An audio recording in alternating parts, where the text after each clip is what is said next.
Esta noche en nuestros pasajes de la historia nos proponemos contar la historia de uno de los pueblos más sorprendentes de todo el mundo antiguo. Es la historia de Esparta y de sus habitantes, los espartanos. Una historia llena de austeridad, llena de nobleza, llena de rigurosidad. La historia y disciplina de los espartanos.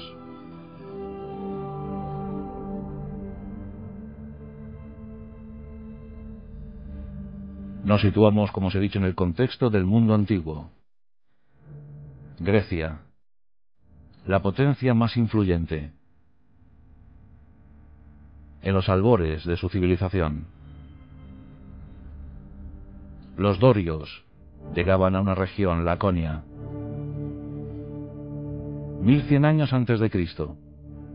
Los dorios eran muy pocos en número, escasísimos en número,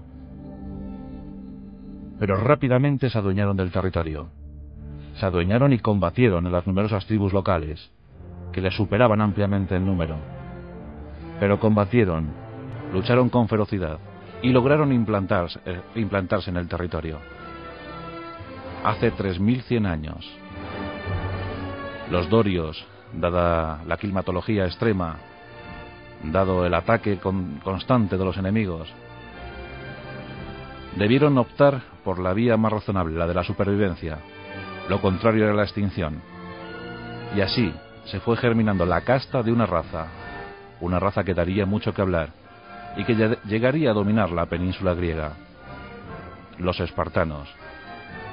En Laconia, un territorio, la Lacedemonia, y el epicentro de la Lacedemonia, la capital, Esparta.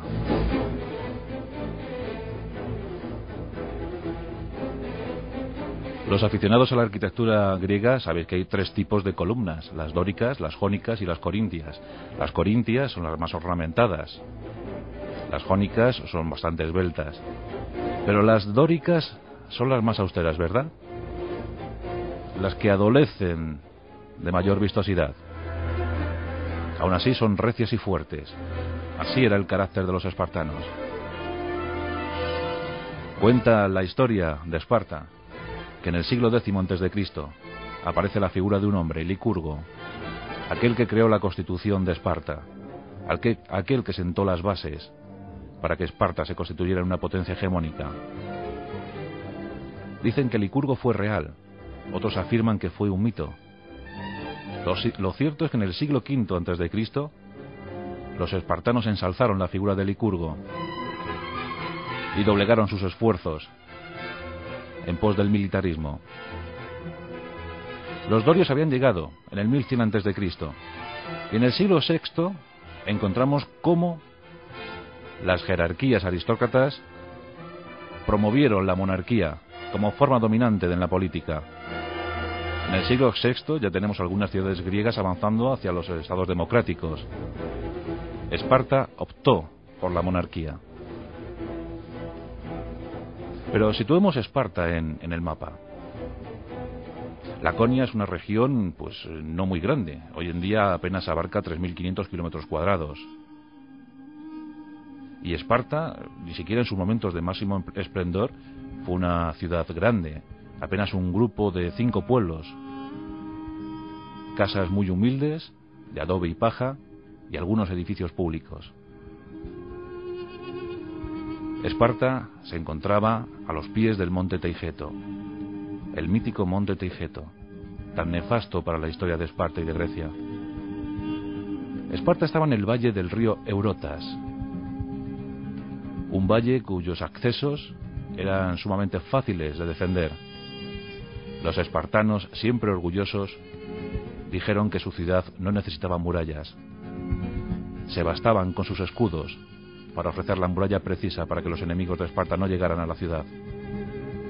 Aún así podemos encontrar la ciudad amurallada en el siglo IV a.C.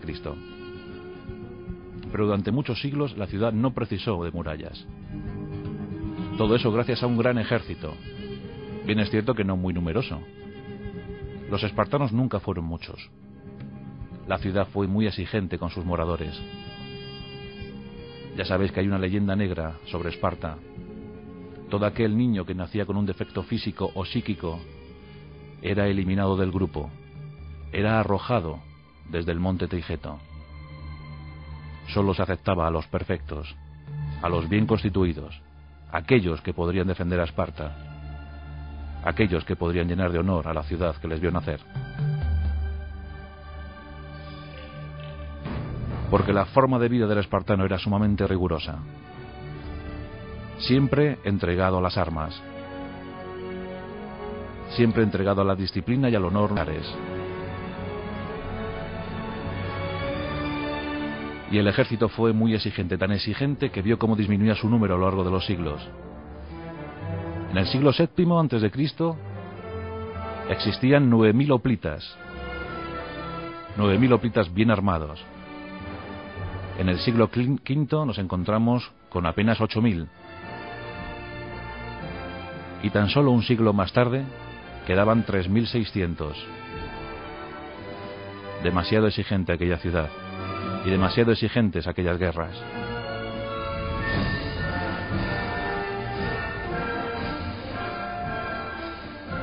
La educación de los niños espartanos era sumamente rigurosa. Podían practicar juegos como lanzamiento de disco, jabalina, podían correr, practicar atletismo, se les veía cantando y bailando en determinados rituales, siempre seguidos muy de cerca por sus pedónomos. También desfilaban en procesión, siempre desnudos, siempre descalzos, sometidos a los rigores de la climatología y también a los rigores del hambre. Los jóvenes espartanos vivían en colectividad. Los lobeznos o muchachos, también los sirenes, dormían en salas colectivas, sobre lechos de caña. También comían juntos, siempre permanecían juntos. Los lazos eran de sangre, pero también de algo más. Cada espartano, a buen seguro que a lo largo de su vida debía algo a otro espartano. Por eso siempre formaban juntos, por eso siempre luchaban juntos. El ejército espartano, como ya hemos dicho, no era muy numeroso, pero sí sumamente eficaz. El hoplita espartano se destacó por ser uno de los mejores soldados del mundo antiguo, posiblemente el mejor de su tiempo. Había algo terrible en la vida del soldado espartano, y era la llegada de los 20 años. A los 20 años ya estaban preparados para ser hoplitas, pero quedaba una prueba, la prueba final, la prueba definitiva. En la sociedad espartana había tres clases bien diferenciadas. Por un lado, los homoi, los iguales, los hombres libres de Esparta, los ciudadanos ligados directamente a aquellos primeros invasores dorios. Pero también había una suerte de habitantes, casi todos, tribus asimiladas, ciudades asimiladas, prisioneros de guerra que se les permitía vivir en libertad, dedicándose al comercio, aunque no se les permitía el acceso a las armas. Y había otra clase, la más desfavorecida, la de los esclavos, la de los ilotas. Y estos tenían mucho que ver con el primer bautismo para los hoplitas espartanos, el primer bautismo de sangre. Porque nos enfrentamos a una de las pruebas más duras para un hombre, y es la de cazar a otro hombre. Las famosas critias espartanas. Llegada la noche, varios ilotas eran soltados por el campo. Se les daba una oportunidad de salvar su vida. Pero detrás de esos ilotas se lanzaban los jóvenes hoplitas espartanos, los que querían serlo. Y el premio era cazar a un ilota y darle muerte. Cuando el hoplita espartano cazaba a su primer ilota y le sesgaba la vida, el resto de sus compañeros le abrazaban y le rendían honores. Esparta tenía un nuevo guerrero.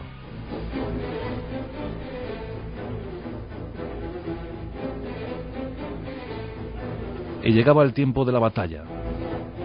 Y aquí tenemos otra característica de la sociedad espartana. Las mujeres habían sido entrenadas desde bien jovencitas para dar estupendos y jóvenes, robustos guerreros a Esparta. Las madres estaban muy orgullosas cuando conseguían este resultado. Aquí vemos a un joven hoplita espartano con tan solo 20 años dispuesto a partir para la batalla. y la madre se apresta para el gran ritual. Le entrega su primer escudo de guerra, un escudo gigante, redondo. Y la frase es contundente.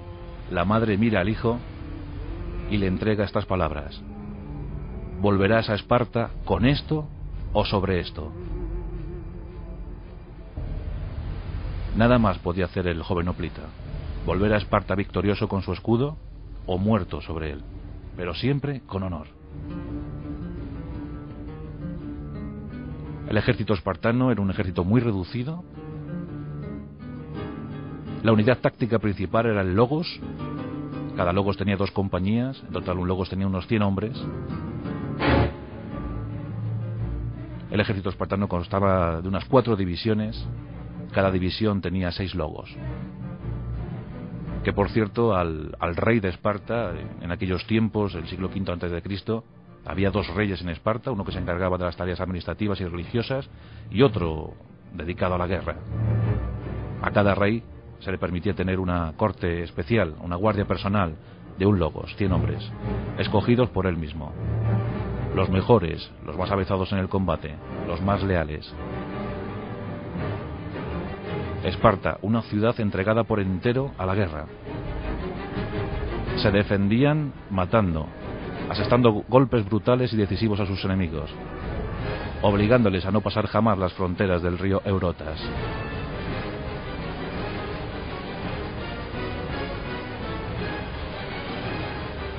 Y así fue pasando el tiempo. Pero los persas estaban dispuestos a someter a toda la península helena. Habían sufrido muy duras derrotas, tal es el caso de la batalla de Maratón, en el 490 a.C. Al frente de los persas se encontraba Jerjes. Jerjes, hijo de Darío. Jerjes había sometido a todas las naciones hasta entonces conocidas. Solo había una pequeña dificultad: aquellos griegos irredentos e irreductibles.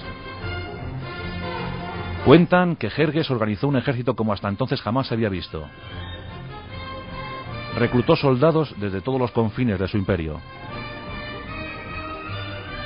Dice la historia que en un número que puede oscilar entre 240.000 y 2 millones de hombres, se aprestaron para la invasión de Grecia. Grecia hasta entonces había estado sumamente dividida, sus ciudades enfrentadas, pero había llegado el momento de la fusión, de la unión de hermanos. En Corinto se reunieron todos los griegos. Era el 481 a.C. Desde Corinto lanzaron llamamientos de ayuda, pero los aliados no respondieron. Solo quedaron unas cuantas ciudades para oponerse a todo el poder invasor de los persas. Aún así, decidieron resistir e intentar parar el avance de Jerjes. En el 480, Jerjes estaba dispuesto para la invasión. Los griegos solo podían oponer un ejército entre 7.000 y 10.000 hombres. Al frente de ese ejército, Leónidas. Leónidas I, el gran Leónidas, héroe para todos los griegos. El pequeño ejército griego se dirige hacia el sur. Sabe que debe buscar un paso sumamente estrecho para hacer frente a los persas. Es la única manera. Así, Jerjes se vería obligado a enviar pequeños contingentes de soldados, y hombre a hombre los hoplitas eran sumamente superiores a los persas. Solo así podrían resistir el tiempo preciso. Había un sitio. A 160 kilómetros de Atenas se encontraba el paso de las Termópilas. Leónidas dirige a sus hombres hacia allí. Jerjes se está aproximando. Leónidas, con 7.000 hombres, empieza a ocupar los principales accesos del paso de las Termópilas. Un paso estrechísimo, en algunos puntos tan solo de 15 metros. Y entre esos 15 metros, en un lado, escarpadísimas montañas. En el otro, el mar. Si los persas querían pasar a Grecia, deberían ocupar el paso de las Termópilas. Pero frente a ellos estaba la decisión, la determinación de los griegos, y al frente de ellos Leónidas, su gran líder. Había un pequeño paso que podía preocupar a Leónidas. En el monte Eotas era un paso desconocido pero accesible, y Leónidas esto lo sabe. Allí destaca una pequeña guardia de hoplitas focenses.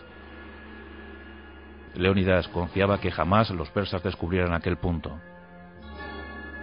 Mientras tanto, el grueso del ejército griego quedó apostado tras un antiguo muro de defensa que los tesalianos habían construido para evitar los empujes focenses. Allí quedan apostados los griegos. Había hoplitas de todos los puntos de Grecia. El inmenso ejército de Jerjes se acerca al paso. Con Jerjes iban algunos príncipes griegos, incluso el antiguo rey de Esparta, de Maratos. Con Jerjes iba su gran guardia de los inmortales. Jerjes iba muy confiado, había aprendido muy bien la lección que los griegos le habían dado a su padre Darío en Maratón, y se sabía esa lección de memoria. Esta vez no cometería errores. Los griegos se acercan poco a poco hacia el paso de las Termópilas. Los persas, confiados, empiezan a preparar un gran campamento.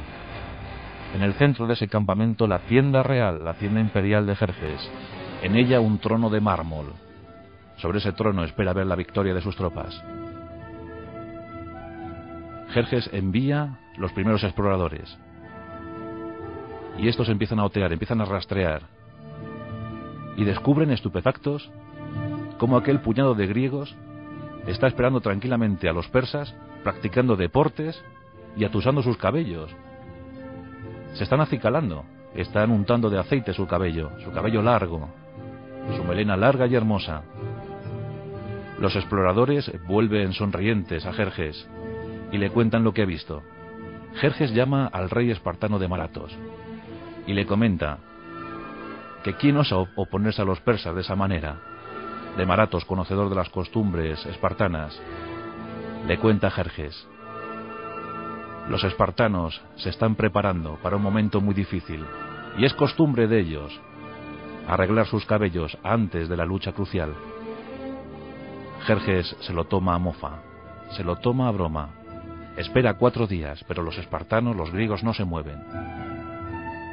Jerjes, impaciente, no puede esperar. Los hombres de confianza de Jerjes lanzan a las hordas persas hacia los griegos. Les instigan a golpe de latigazo. Muchos persas caen al mar y mueren ahogados.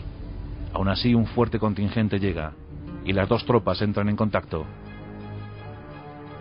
El primer asalto es brutal, pero los griegos aguantan perfectamente. Centenares de persas caen sobre el terreno. Una lucha que se prolonga durante horas. Jerjes, sobrecogido por la cantidad de bajas que está sufriendo su ejército, se levanta del trono. Ordena la retirada. Los griegos vitorean a su líder. Han resistido a los persas. Llega el segundo día. Un nuevo ataque, con más brío si cabe. Los persas vuelven otra vez a la lucha. Los griegos empuñan sus lanzas. Los espartanos tenían lanzas de 2 metros, provenientes del fresno. Y esas lanzas a fe que aguantan perfectamente. Segundo día de ataque. Nuevamente los griegos vuelven a resistir. Jerjes una vez más se incorpora de su trono. Muchos soldados mueren incluso aplastados por sus propios compañeros. El paso, como os digo, era estrechísimo. Y así termina el segundo día. Y llega un tercero y vuelven a resistir los griegos. Sobre el campo de batalla 20.000 persas yacen muertos. Los griegos habían aguantado. Las previsiones de Leónidas se estaban cumpliendo. Pero aquí llegó la desgracia para el ejército griego. En el monte Eotas, ¿os acordáis? Se encontraba una pequeña guardia focense, y entre ellos un traidor. Ese traidor se acerca al campamento persa y ofrece, a cambio de una fuerte suma de dinero, el conocimiento de aquel paso. Jerjes sonríe. Tiene a los griegos atrapados en 2 frentes. Ordena a uno de sus mejores generales que se dirija por aquel paso. Se enfrenta a la pequeña guardia focense y prácticamente los elimina a todos, pero algunos supervivientes logran escapar. aquellos supervivientes avisan a Leónidas. Los persas se acercan por la retaguardia. Lo mejor es huir, o estaremos todos perdidos. Leónidas, ante todo, era consciente que aquellos 7000 hombres suyos serían muy necesarios en otras futuras batallas, en otros frentes. Y toma la decisión. Los griegos se retirarán. Pero él había elegido ese momento, ese día, para dar sentido a toda su vida. Sí, su vida de espartano. Una vida llena de rigurosidad, llena de disciplina y de honor. Todo lo que le habían enseñado durante tanto tiempo lo iba a poner en práctica ese día. Leónidas decidió morir allí, en las Termópilas.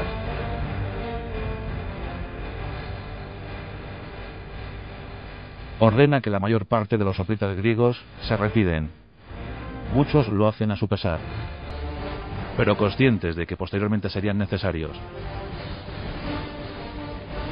Leónidas selecciona rigurosamente a 300 de sus hombres, y los selecciona con el criterio de que cada uno de los espartanos que quedaran en las Termópilas debería haber dejado familia en Esparta. De esa manera ninguna... Su alegría fue mayor cuando 700 tespianos decidieron seguir sus pasos y quedarse con sus compañeros de Esparta. Y a todo esto Leónidas aprovechó para que 400 de sus ancestrales enemigos, los tebanos, también se quedaran. Por tanto, Leónidas se quedó con un contingente de unos 1400 hombres, entre tespianos, espartanos y tebanos. Allí iban a clavar sus lanzas, allí iban a morir. El resto se retiró. Esa noche Leónidas brinda con sus hombres y les cuenta que al día siguiente caminarán por los campos de Plutón, en medio de la oscuridad de Plutón. Y llega la mañana. Las flechas de los persas nublarán el sol. Mejor, dijo un espartano. A Esparta le gusta combatir en la sombra. Leónidas no está dispuesto a aguantar más y lanza un ataque despiadado contra los persas. El último ataque, un ataque suicida. Se pone al frente de sus 1400 hombres. Saltan el muro y los persas, estupefactos, ven lo que se les viene encima. Los espartanos son los primeros en entrar en combate. Rápidamente hicieron caer por docenas a los persas. Pero poco a poco, el fuerte número de los persas fue minando el número de los griegos. Las lanzas de fresno se quebraban por el exceso de uso. Las espadas se mellaban. Los escudos caían. Leónidas fue uno de los primeros en caer. Sus hombres formaron en torno a él una última defensa desesperada. Los tespianos seguían luchando en pequeños grupúsculos. Los tebanos vieron desvanecer su escasa actitud para el combate y se rindieron a los persas. Poco a poco los últimos supervivientes fueron cayendo. Los últimos espartanos, rodeando a su jefe Leónidas, opusieron sus escudos, lo último que les quedaba, y fueron abatidos por las flechas. Quedaron hechos un montón caídos sobre el campo de batalla y erizados de flechas hasta arriba. Más de 1000 griegos yacían sobre el campo de batalla, rodeados por otros 20.000 persas. Había sido el fin para Leónidas, pero el comienzo para la resistencia de los griegos, porque a partir de entonces el verano iba a ser muy calentito para Jerjes. Batallas como la de Platea o la de Salamina dieron al traste con las ilusiones de los persas, y Jerjes una vez más se tuvo que retirar. Había sido la unión de los griegos, una unión que duraría muy poco, como ya sabemos por la historia. Pero Leónidas, el espíritu de Leónidas, el espíritu de las Termópilas, impregnó a partir de entonces los campos de batalla griegos. Esparta lucharía en las guerras del Peloponeso y las ganaría. Pero poco a poco vio cómo su poder disminuía, sus tropas también, aquella ciudad tan exigente con sus moradores. Y pasaron los años y llegó Alejandro y llegaron los romanos. En el 146 Esparta se fundía definitivamente bajo el Imperio Romano. Pero la epopeya de aquellos espartanos, a cuyo frente estaba Leónidas, quedó para siempre en el recuerdo de las jóvenes generaciones de griegos. Aquel líder que toda nación ambiciona tener, en aquel verano del 480 a.C., la batalla más épica y posiblemente la más estéril que vieron los siglos del mundo antiguo, Leónidas y aquellos espartanos, en el paso de las Termópilas.